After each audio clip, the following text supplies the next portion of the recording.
Всем доброго времени суток, в этом видео мы будем распаковывать цифровой микроскоп. Ценник указывать не буду, так как он может меняться, ссылку на этот микроскоп оставлю в описании.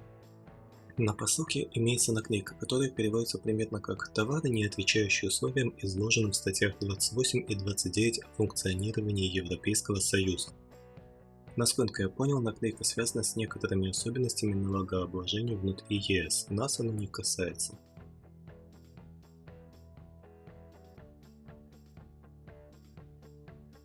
Сама по себе упаковка представляет собой пупырчатую пленку, обклеенную желтым скотчем.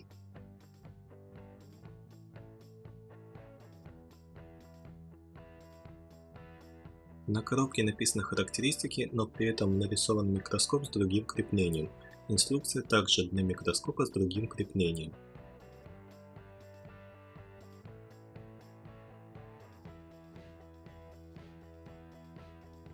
Внутри нас ждет инструкция, микроскоп, подставка и держатель для микроскопа, мини-USB кабель и зарядка.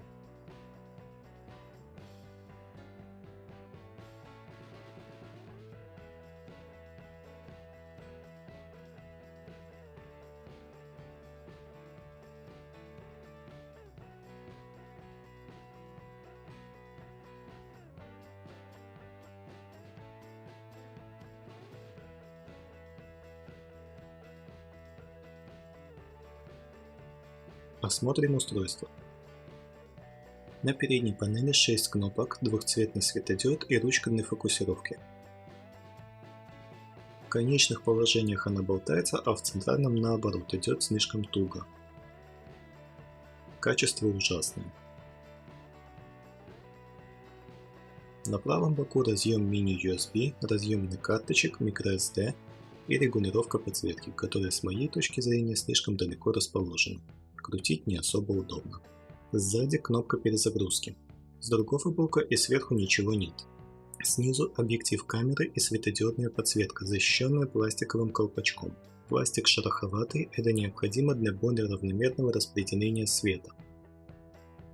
По поводу подставки. При движении вверх проблем нету, но при движении вниз микроскоп трясет.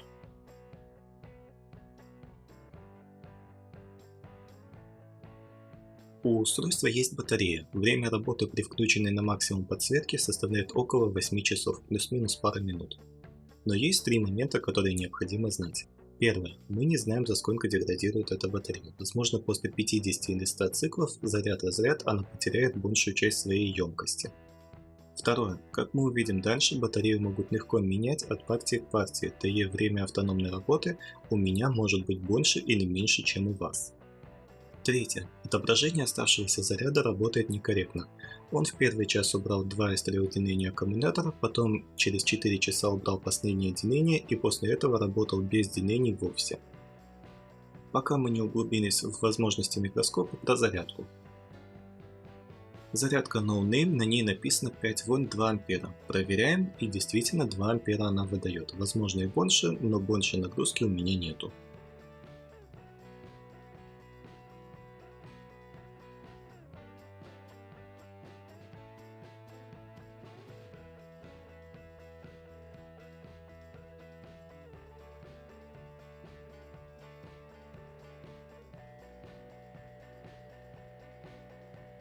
Посмотрим, что устройство умеет. Для начала пройдемся по настройкам. Настройки видео. Настройка разрешений, с ним есть небольшие особенности, но про это позже. Установка времени и даты поверх записи. Запись по движению. Циклическая запись. Настройки системы. Форматирование флешки. Язык системы. Есть русский, но перевод кривой, поэтому оставляем английский.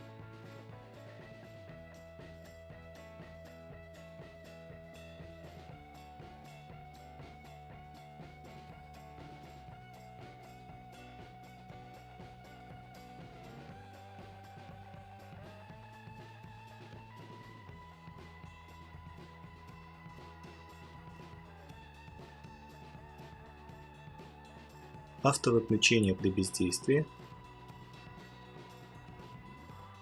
Заставка при бездействии, которая просто отключает экран. Сброс настроек,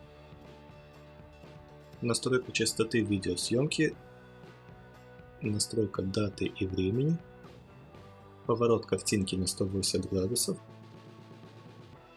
программное отключение подсветки, версия прошивки.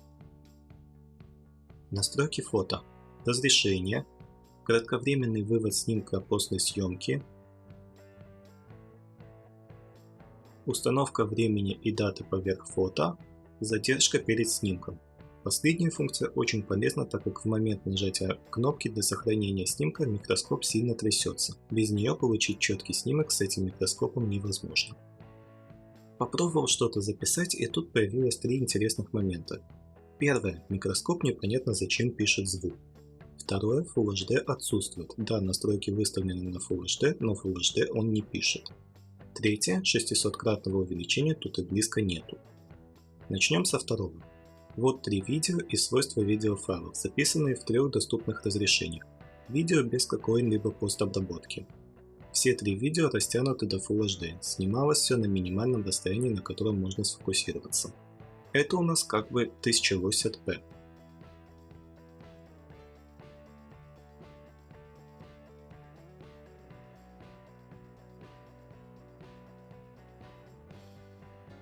Это 720p.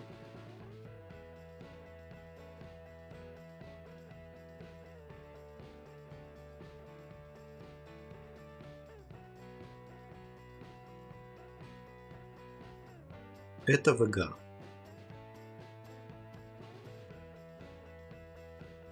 Кстати, у микроскопа есть неприятная особенность. Если ему не хватает скорости записи флешки, он просто зависает. Мой совет, несмотря на то, что скорость потока позволяет использовать флешки класса 4, необходимо использовать с этим микроскопом флешки с классом скорости 10 или быстрее, так как с классом 4 этот микроскоп зависает. Микрофон в микроскопе. Еще на этапе просмотра настройки и обнаружения аккумулятора у меня появилось ощущение, что изначально это был не микроскоп, а видеорегистратор для автомобиля. Сейчас для меня это стало почти фактом. Вот аудиозапись с микроскопа без постобработки. Говорил я в экран микроскопа расстояние примерно полметра. Раз, два, три, четыре, пять. Вышел зайчик погулять. Вдруг охотник выбегает, прямо в зайчика стреляет. Пиф-паф, ой-ой-ой, убегает зайчик мой. А дальше я не помню. А было ли там что-то? Ладно, неважно. Может использовать микроскоп как микрофон, ну и про максимальное увеличение. Говорю сразу, я понимаю, что в данном случае от экрана, на который будет выводиться изображение, много зависит, но лучше я ничего не придумал.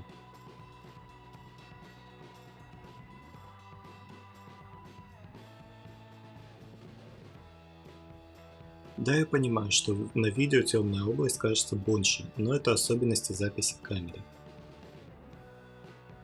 Увеличение максимальное, но как видно на видео, цифровое увеличение не записывается на видео. То же самое касается и фото.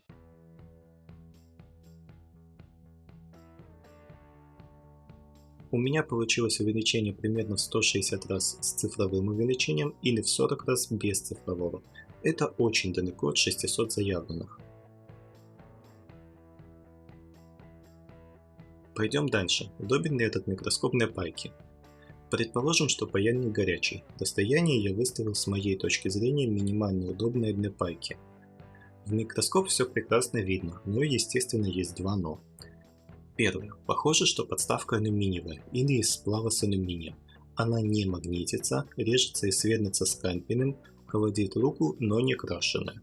Так как она содержит алюминий, она легко поглощает тепло. Как результат, при попытке прогреть что-то паяльником могут возникнуть проблемы. Второе. Линзы камеры ничем не защищены. Как результат, пары канифоли, а также дым от различной выгорающей пыли и жира со временем могут испортить линзы объектива. Но это легко решить при помощи небольшого вентилятора, который будет направлен в сторону микроскопа. Ну а теперь посмотрим на фотографии с микроскопа. Луковица, лезвие скальпеля,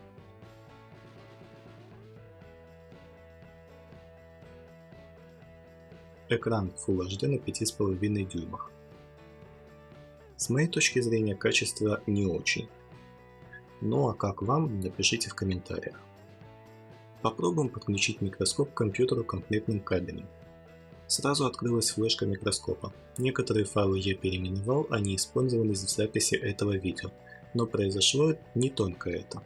В диспетчере устройств появилось новое устройство, драйвера подтянулись сами. Откроем стандартный просмотрщик камер Windows 10. Правильно, наш микроскоп. Но камеру он определяет как 0,3 мегапикселя и максимальное разрешение 640 на 408. И что-то мне подсказывает, что это и есть истинные параметры данного устройства, но на 100% утверждать я это не могу. Ну и напоследок чуть-чуть разберем микроскоп. Держится все на 4 саморезах. После их снятия сразу видим, что фокусировка абсолютно механическая. От передней панели идет два шлейфа, один на экран, один на клавиатуру. На другой стороне большая наклейка. Она говорит, что под ней детали чувствительны к статическому электричеству. А также она держит батарею, чтобы та не вывалилась.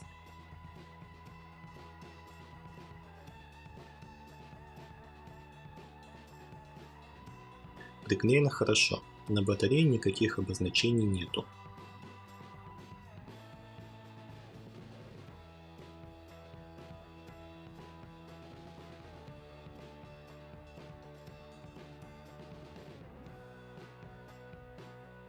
Позже решил поразбирать дальше. Вот сама матрица. Она двигается ближе и дальше от линзы, обеспечивая фокусировку.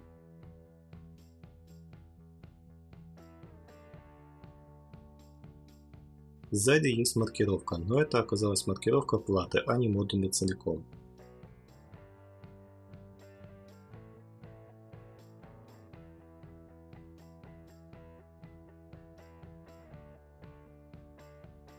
Физический размер кристалла примерно 2,78 на 3,3 мм.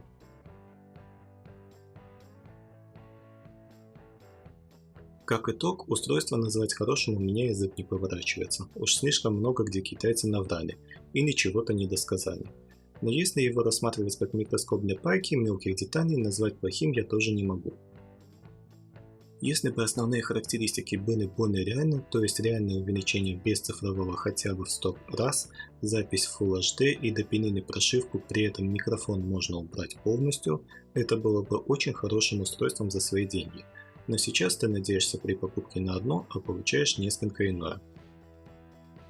Оставляйте комментарии, ставьте лайки, дизлайки, спасибо за просмотр и удачных вам покупок!